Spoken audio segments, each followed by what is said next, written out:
Assalamualaikum warahmatullahi wabarakatuh. Video ini mengandung pelajaran dan hikmah yang sangat dalam. Tontonlah dari awal sampai akhir agar tidak keliru menyimpulkan ceritanya nanti.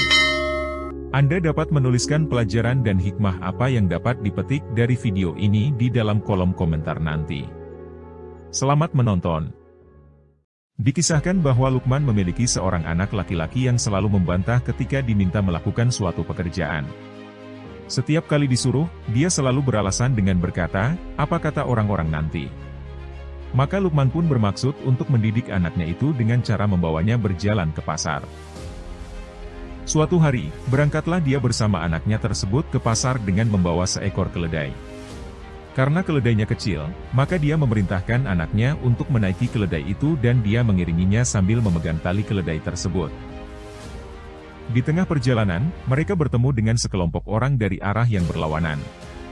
Melihat Luqman dan anaknya dengan keadaan seperti itu, mereka berkata, "Hai Luqman, beginikah caramu mendidik anakmu? Dalam kondisi yang panas, engkau yang sudah tua berjalan menggiring keledai, sementara anakmu yang berbadan kuat dengan santainya berada di atas punggung keledai, pastilah anakmu ini termasuk anak yang durhaka." Mendengar perkataan orang-orang itu, Luqman memerintahkan anaknya untuk turun dari punggung keledai. Kemudian dia menaikinya dan menyuruh anaknya menggiring keledai tersebut. Tidak berapa lama berjalan, mereka pun bertemu dan berpapasan dengan sekelompok orang. Melihat Luqman berada di punggung keledai dan anaknya berjalan menggiring keledai, orang-orang itu pun berkata, "Hei Luqman, alangkah buruknya sikapmu sebagai ayah. Engkau tega menyuruh anakmu menggiring keledai, sementara engkau dengan senangnya berada di atas punggung keledai. Engkau betul-betul ayah yang tidak punya rasa kasih sayang." Mendengar perkataan orang-orang itu, Luqman pun mengajak anaknya untuk menaiki punggung keledai, hingga mereka berdua berada di atas punggung keledai tersebut. Tidak berapa lama kemudian, mereka kembali berpapasan dengan sekelompok orang. Melihat Luqman dan anaknya berada di atas punggung keledai, mereka berkata, "Hai Luqman, betapa engkau tidak punya rasa kasihan sedikit pun, engkau tega menunggangi keledai yang kecil bersama anakmu. Tidakkah engkau tahu bahwa untuk memikul satu orang saja keledai yang kecil itu sudah merasa berat, apalagi dua orang? Sungguh engkau manusia yang berhati batu." Mendengar perkataan orang-orang itu kepadanya, Luqman dan anaknya pun turun dari punggung keledai. Mereka berjalan bersama sambil menggiring keledai. Belum berapa jauh dari tempat itu, kembali mereka bertemu dengan sekelompok orang. Melihat Luqman dan anaknya berjalan menggiring keledai, mereka berkata, "Hai Luqman, alangkah bodohnya dirimu, tidakkah engkau tahu bahwa keledai itu diciptakan Allah untuk ditunggangi? Kenapa engkau berjalan dengan susah payah, sementara keledaimu engkau biarkan berjalan tanpa beban? Sungguh engkau manusia paling bodoh," tambah mereka.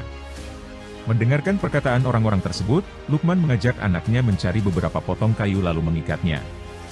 Setelah itu, Luqman menaikkan keledainya ke atas ikatan kayu itu dan mereka pun memikul keledainya. Melihat Luqman dan anaknya memikul keledai, orang-orang pun datang mengerumuni mereka berdua, kemudian membawa mereka ke rumah sakit jiwa. Orang-orang menganggap Luqman dan anaknya telah sakit jiwa. Setelah itu, barulah Luqman memberitahu anaknya tentang apa yang baru saja mereka alami. Luqman berkata kepada anaknya, "Hai anakku, beginilah akibatnya, jika kita selalu memikirkan apa yang akan dikatakan orang lain. Oleh karena itu, janganlah engkau berharap semua orang akan setuju dan mendukung apa yang engkau lakukan. Sebab, terhadap apa yang kita lakukan pastilah ada orang yang setuju dan yang tidak setuju. Biarlah mereka dengan sikap mereka, dan kita pun akan tetap berlalu dengan apa yang kita anggap baik." Anaknya pun terdiam dan menyadari kekeliruannya. Dari kisah tersebut dapat diambil pelajaran bahwa, janganlah pernah mengharapkan semua orang akan setuju dengan apa yang kita lakukan. Sebab, semua orang punya pandangan dan penilaian berbeda terhadap sesuatu hal. Jika kita mengharap semua orang setuju, maka dipastikan tidak akan pernah ada yang bisa kita lakukan. Jangankan dengan orang lain, keluarga sendiri seperti ayah, anak, saudara dan sebagainya, tidak akan pernah bisa bersatu dalam satu ide dan pandangan.